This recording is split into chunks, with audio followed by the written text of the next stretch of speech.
Tuklasin natin ang mga kwento ng mga ordinaryong tao na nagsumikap at nagtagumpay sa kanilang mga larangan.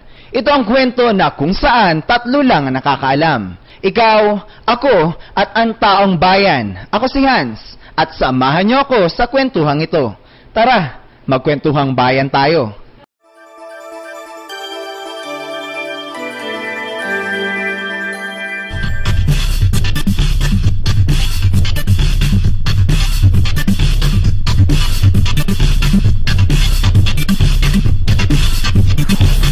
Talaga namang hindi matatawaran ang galing at husay ng mga Mindoreño pagdating sa mga laban na kanilang tinatahak. Sa katunayan, isang pangalan na naman ang nakilala at bumandera sa angking talento ng mga Mindoreño bilang isa sa pinakamahuhusay na mananalita sa buong Pilipinas.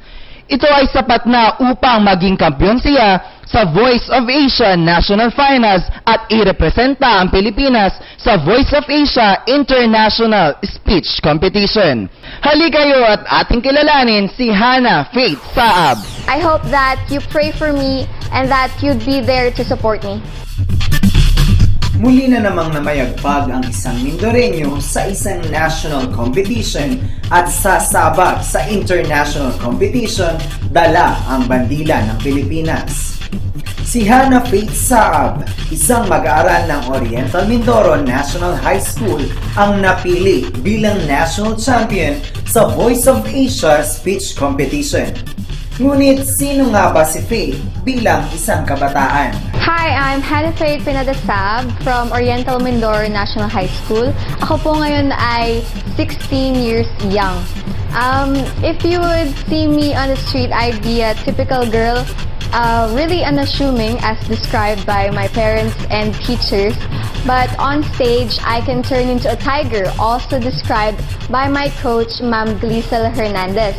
I'm inclined with photography. I've been in love with taking pictures for 3 years now, I think.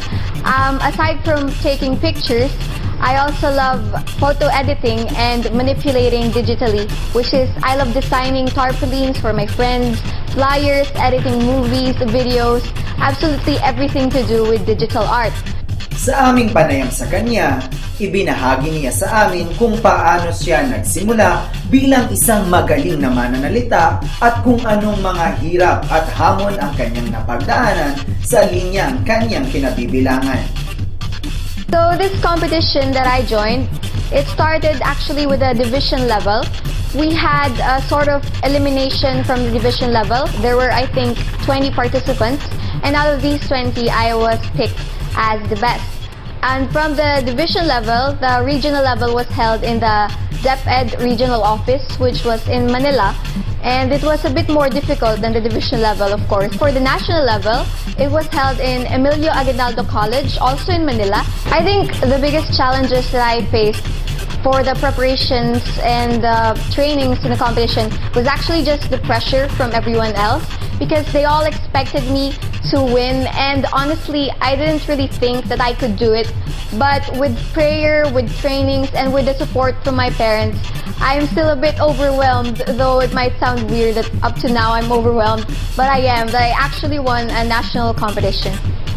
Inilarawan naman ng kanyang mentor-advisor si Faith bilang isang simpleng nagsisikap para makamit ang mga pangarap niya sa buhay. So, as her English mentor, I can see that Hannah is really a very humble student. So, if you're going to assess her personality, very simple lang siya. But then, when she starts speaking, lumalabas yung totoong siya. So, I always teach her, sabi ko, Hannah, you transform into a tiger pag nasa stage ka na. So, nagkakaroon siya ng ibang personality. And dun niya napapatunayan na she's really a good speaker and magaling siya because she is really a wide leader. Kaya marami siyang, she has so many things to share. And she is very much interested in so many things in life. Ipinahayag din ni Faith kung ano nga ba ang The Voice of Asia speech competition at ang mga taong naging inspirasyon niya upang marating niya ang inaasam na tagumpay. The Voice of Asia speech competition, let me emphasize speech competition because it's often mistaken as a singing competition, though I might also do well in the singing competition. The Voice of Asia speech competition started last year and this is the second one. This is an impromptu speaking contest where each of the contestants are given 3 minutes to read and prepare for a topic and 3 minutes to deliver a speech on stage. Now this topic is based on a general theme, which is for this year's theme was internationalizing education. This will also be the theme used for the international level. Of course, my motivation came from my family and from my trust in God. Also, my coach is a very good trainer. She pulls me out from class every day just so we could train and talk more about internationalization of education. Para naman sa kanyang ina, isang biyaya si Faith mula sa Diyos na kanyang iniingatan. Ganon din ang kanyang patuloy na pagsuporta sa karera ng anak. Well, we are so blessed as parents. Kami mga magulang ni Hannah. She's the only child. And we have prayed for 7 years to have her. She's a miracle baby actually. So, and from age, the first thing she did was really talk, not really walk. 9 months nagsasalita na siya eh. Tapos late na siya naglakad. And then I saw her really into the likings of yung basa ng basa, sulat ng sulat. You just leave her in a table, siguro 1.5, nagsusulat, makakatulugan na niya yun. And 2.5, she started schooling.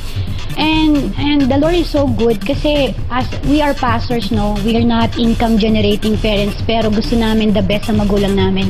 Ang magulang bilang magulang sa kanya. Ang akin lang, she remain humble and siya talagang look up.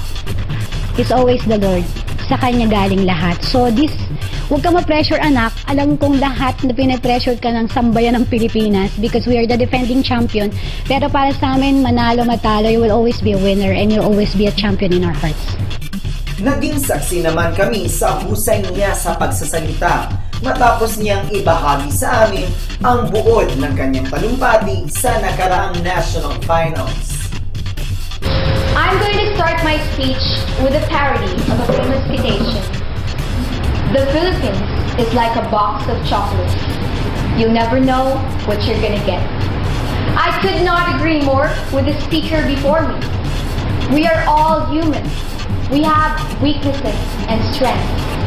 And this is exactly what the government saw when they implemented the controversial K-12 program with the aim of internationalizing education. Now, if you don't know, the K-12 program sets us on track with what we really love. From junior high school, we get to pick if we want to be active in sports and arts track or the academic track and other tracks that will enhance our skills. Now from this, every Filipino, every individual will be able to reach their goals, their dreams, their desires. And you see, when an individual is able to reach his goals and ambitions for himself, he's going to be able to be happy, to be satisfied with himself. And when that happens, he's going to be able to provide for his family. He's going to be able to give them what they need, the clothes, the food, the shelter. And in turn, when a family is a fully functioning unit, it would be a building block for a nation full of these kinds of families. This is what will push our nation forward. Because if you're a chocolate and you know your flavor, and you know how to improve yourself, and you know the skills you need to work on, this nation will be a nation full of nation movers, productive people, and nation changers. Thank you. Bilang tugon, mensahe ng pasasalamat ang sambit ni Faith sa kanyang mga magulang, guro at mga taong sumusuporta sa kanyang laban. To my parents, you've been very supportive. You've been there ever since I was a young girl, ever since my first competition, the first quiz bee, up to this national competition. And I know you'll have my back until the international competition and whatever contest I join. To my teacher, my coach, and the school administration, you've been very supportive and you've shown that you appreciate what I've been doing and that you have my back, and I'm hoping that you'd still be there for the international win or lose. Isang mensahe naman ng kagalakan at pagsuporta ang iniwan ni Teacher Glisel kay Faith para sa darating na international competition. I know na you are good enough, pero still we should not be confident. So we're going to strategize pa. So we have to read more, and then we will practice more. So we can have the assurance na we will be able to compete well in the international final on February. So good luck, and let's pray and hope na ibigay sa ating Lord ang victory. Sa huli, nag-iwan siya ng isang mensahe sa mga kabataang katulad niya na nagnanais magtagumpay sa kanilang mga larangan. To those who want to achieve things like this, you may not believe it, but I was actually a sort of shy kid when I was younger. But as I read books, I read, and I traveled nations with my parents, I started being exposed to people, and I realized that to be up there in life, you have to learn to socialize, and you have to learn to express yourself. So to those who want to be good speakers, you just have to remember to read a lot and to not be scared to say what's on your mind. A job isn't truly a job if you love what you're doing. And when you love what you're doing, you're going to be committed to it. And when you're committed to what you're doing, then you're going to be able to supply for yourself. You're going to be able to reach your goals, your dreams, your ambitions. And when you're able to do that, you will be able to supply for your family. Talaga namang maituturing ng isang pride ng Mindoro si Hana.